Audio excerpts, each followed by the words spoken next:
दोस्तों, अगर आपको लगता है कि team India border Gavaskar trophy का ये पहला टेस्ट मैच जीत सकती है तो हमारी इस वीडियो को दिल से एक लाइक जरूर कीजिएगा। आज की वीडियो का लाइक टारगेट केवल 400 लाइक का है, तो दोस्तों वीडियो को लाइक करना बिल्कुल भी ना भूलें। दोस्तों, पर्थ के मैदान को ऑस्ट्रेलिया के गेंदबाजों ने बना दिया भारत का शमशान। नहीं खोल पाए यशस्वी पडिक्कल, खाता तो विराट कोहली और राहुल का भी बल्ला रहा फ्लॉप। 100 रनों से पहले ही ऑल आउट होने की कगार पर था भारत, लेकिन फिर ऋषभ पंत के बल्ले ने उगली है आग।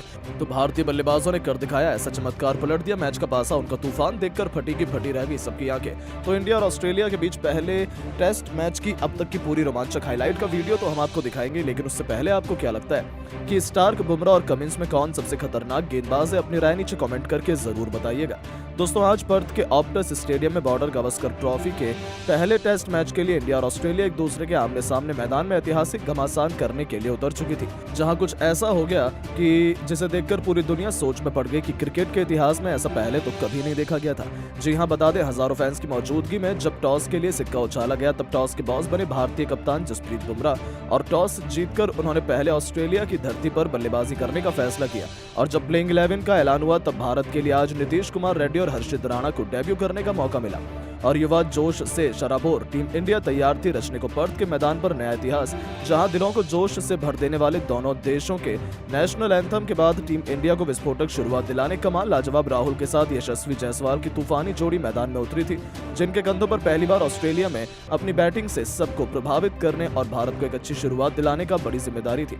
उनके सामने पहले ओवर में ही गेंदबाजों की आग उगलने आए थे मिचेल स्टार्क, लेकिन दोस्तों इस बार शायद किस्मत इंडिया पर मेहरबान थी। जी हां दोस्तों, क्योंकि मैच की पहली गेंद स्टार्क ने ज्यादा स्विंग कराने के चक्कर में इतनी वाइड फेंकी कि वो यशस्वी के साथ साथ विकेटकीपर को भी छकाते हुए सीधा चौके के लिए चली गई और टीम इंडिया को मुफ्त में एक शानदार चौका मिल चुका था। पर दोस्तों, इसके अलावा मिचेल स्टार्क ने अपने ओवर में लाजवाब गेंदबाजी का नमूना दिखाया, जहां पहले ओवर के बाद मुश्किल से टीम इंडिया 6 रन बना पाई थी, जहां बल्ले से तो एक रन भी नहीं आया था। तो इसी बढ़ते दबाव का फायदा तीसरा ओवर लेकर आए मिचेल स्टार्क ने उठाया और अपनी पहली गेंद पर ऐसा चमत्कार दिखाया कि उनकी कातिलाना गेंद यशस्वी के बल्ले का किनारा ले गई और गली में खड़े मैक्सवेनी को कोई गलती नहीं की। जहां ऑस्ट्रेलिया में पहली चुनौती में तो यशस्वी बुरी तरीके से फ्लॉप साबित हुए और 8 गेंदें खेलकर बिना खाता खोले इस खिलाड़ी पवेलियन लौटना पड़ा। और टीम इंडिया की तूफानी शुरुआत की उम्मीद पर तो स्टार्क ने पहले ही पानी फेर दिया। उनके आउट होने के बाद अब देवदत्त पडिक्कल को मैदान में मोर्चा संभालने के लिए भेजा गया था, लेकिन स्टार्क की गेंद का सामना कर पाना उनके बस की बात कहां थी। उन्हें तो हवा भी नहीं लग रही थी कि गेंद कहां से रही है और जा कहां रही है। यहां तक कि एक रन भी स्कोर बोर्ड में जोड़ पाना नामुमकिन था। धीरे धीरे ये दोनों टीम इंडिया को मुकाबले में जीवित रखने की भरपूर कोशिश कर रहे थे। 9 ओवर में टीम इंडिया ने 14 रन बनाए थे, जो टेस्ट मैच के हिसाब से तो काफी कम माना जा रहा था। भारतीय पारी कछुए से भी धीमी रफ्तार से आगे बढ़ रही थी, लेकिन दोस्तों उनकी रणनीति ज्यादा लंबी नहीं चली और फिर ऑस्ट्रेलिया के गेंदबाजों ने ऐसा सितम ढाया कि भारत के बैटिंग क्रम को ताश के पत्तों की तरह बिखेर दिया। जहां 11वां ओवर लेकर आए हेजलवुड ने ओवर की अंतिम गेंद पर पडिक्कल को अपने जाल में फंसाया। गेंद उनके बल्ले का बाहरी किनारा लेकर सीधा विकेटकीपर कैरी के दस्तानों में चली गई, जहां पडिक्कल तो 23 गेंदें खेलकर खाता भी नहीं खोल पाए थे और केवल 14 रनों के स्कोर पर टीम इंडिया के 2 धुरंधर घुटने टेक चुके थे। भारतीय टीम मुश्किल में नजर आ रही थी। ऐसे में अब टीम इंडिया को मुश्किल से निकालने के लिए भारत की आखिरी उम्मीद विराट कोहली मैदान में आ चुके थे। तभी 12वां ओवर लेकर आए पैट कमिंस ने एक बाउंसर करने की कोशिश की, लेकिन किस्मत राहुल पर मेहरबान थी और गेंद राहुल के बल्ले का बाहरी किनारा लेकर चौके के लिए चली गई और इसी के साथ टीम इंडिया को अपनी पहली बाउंड्री भी मिली, जहां 12 ओवर में 18 रन टीम इंडिया 2 विकेट के नुकसान पर बना पाई थी। तो दूसरी तरफ विराट कोहली की भी गेंदबाजों ने कड़ी अग्नि परीक्षा लेना शुरू कर दिया। कोहली को ज्यादा देर तक रोक पाना गेंदबाजों की बस की बात कहां होती है। तभी तो 16वां ओवर लेकर आए पैट कमिंस की अंतिम गेंद पर अपनी ट्रेडमार्क शानदार कवर ड्राइव से चौका बटोरकर विराट ने अपने तेवर ऑस्ट्रेलिया को दिखा दिए थे।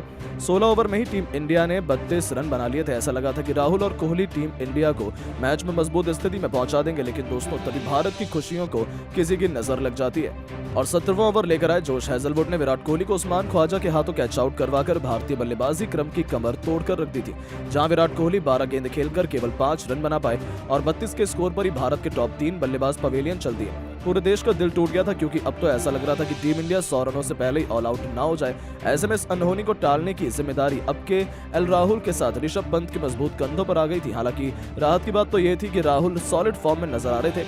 अगले ओवर में कमिंस को चौका मारकर उन्होंने ऑस्ट्रेलिया की विकेट की खुशियों को मातम में बदल दिया, जिसके दम पर 20 ओवर में टीम इंडिया 40 रन 3 विकेट के नुकसान पर बना पाई थी। राहुल की फॉर्म टीम इंडिया के लिए अच्छी खबर थी, लेकिन दोस्तों मिचेल स्टार्क की आंधी में आज कोई भी कहां टिकने वाला था। 23वां ओवर लेकर आए स्टार्क ने दूसरी गेंद पर राहुल को अपने जाल में फंसाया। उनके विकेट के लिए गेंदबाज और ऑस्ट्रेलिया के खिलाड़ियों ने जोरदार अपील की, हालांकि एम्पायर को उससे कोई फर्क नहीं पड़ा। तब ऑस्ट्रेलिया ने थर्ड एम्पायर का रुख किया और थर्ड एम्पायर ने तो ग्राउंड एम्पायर का फैसला बदल दिया और बताया कि गेंद राहुल के बल्ले का बाहरी किनारा लेकर विकेटकीपर के हाथों में गई और इसी के साथ केएल राहुल 26 रन 3 चौके की बदौलत बनाकर एक गलत फैसले का शिकार हुए और 47 के स्कोर पर टीम इंडिया को चौथा सबसे बड़ा झटका लगा। उनके विकेट के बाद मैदान में ध्रुव जुरैल को भारत की डूबती नैया संभालने भेजा गया था, जिन्होंने आते मिचेल स्टार्क की गेंद पर गोली की तरह करारा चौका लगाकर अपना खाता खोला और 25 ओवर में टीम इंडिया को 51 रनों तक पहुंचा दिया। इसी के साथ पहले सेशन का खेल भी खत्म हो गया, जहां लंच तक टीम इंडिया ने 51 रन बनाकर अपने 4 बल्लेबाज गवा दिए थे। लंच के बाद ये दोनों टीम इंडिया को मजबूत स्थिति में ले जाना चाहते थे, जहां 27वें ओवर की पहली गेंद पर जुरैल ने कमिंस का स्वागत खूबसूरत चौका लगाकर किया था। लेकिन दोस्तों, इस मुश्किल की घड़ी में यहाँ ये युवा सितारा भी फ्लॉप साबित हुआ, जहां 28वां ओवर लेकर आए पार्ट टाइमर मिचेल मार्श ने जुरैल को लबुशेन के हाथों कैच आउट करवाकर आधी टीम इंडिया को समेट दिया था, जहां ध्रुव जुरैल केवल 11 रन बनाकर पवेलियन चल दिए और 28 ओवर में 60 रनों पर ही भारत के 5 बल्लेबाज ऑस्ट्रेलिया के सामने घुटने टेक गए थे। ऐसे में वॉशिंगटन सुंदर को ऋषभ पंत के साथ निभाने भेजा गया, लेकिन दोस्तों गिरते विकेटों की आंधी में मिचेल मार्श ने सुंदर को भी केवल 4 रन बनाकर पवेलियन चलता कर भारतीय बैटिंग क्रम को तहस नहस कर दिया। पूरे हिंदुस्तान में मातम छा गया था। डेब्यूटेंट नीतीश रेड्डी पंत का साथ निभाने आ चुके थे। भारतीय टीम की हालत बेहद खराब लग रही थी। ऐसा लग रहा था कि टीम इंडिया शायद 100 रन भी ना बना पाए। केवल ऋषभ पंत ही टीम इंडिया की आखिरी उम्मीद बनकर मैदान में टिके हुए थे और ऑस्ट्रेलियाई गेंदबाजों का चट्टान की तरह डटकर सामना कर रहे थे। 33 ओवर के बाद टीम इंडिया का स्कोर 6 विकेट के नुकसान पर 74 रन बन पाया था। तो 34वां ओवर लेकर आए मार्श का स्वागत ऋषभ ने थप्पड़ की तरह करारा चौका लगाकर किया और दबाव की बेड़ियां तोड़ना शुरू कर दी। तो दूसरी तरफ जैसे ही पारी के 36वें ओवर में नॉर्थन लियोन आते हैं, उनके खिलाफ धावा बोलते हुए विकेट बिल्कुल सीधे चौका जड़कर नीतीश ने भी आक्रामक रुख अपनाना शुरू कर दिया था। तो 5वीं गेंद पर नीतीश ने 2 कदम आगे निकलकर इस बार कवर के ऊपर से गेंद को बाउंड्री के पार फेंक दिया। इन दोनों के बीच एक अच्छी साझेदारी पनप रही थी, जहां 36 ओवर में टीम इंडिया ने 91 रन बना लिए थे और ऐसा लग रहा था कि अब तो टीम इंडिया आसानी से 150 रन बना लेगी और मैच में तगड़ी वापसी कर जाएगी। लेकिन दोस्तों, अब आपको क्या लगता है कि टीम इंडिया ये पहला टेस्ट मैच जीत पाएगी या नहीं? नीचे कमेंट करके जरूर बताएं और ऐसी शानदार खबरों के लिए चैनल को सब्सक्राइब जरूर करें। धन्यवाद।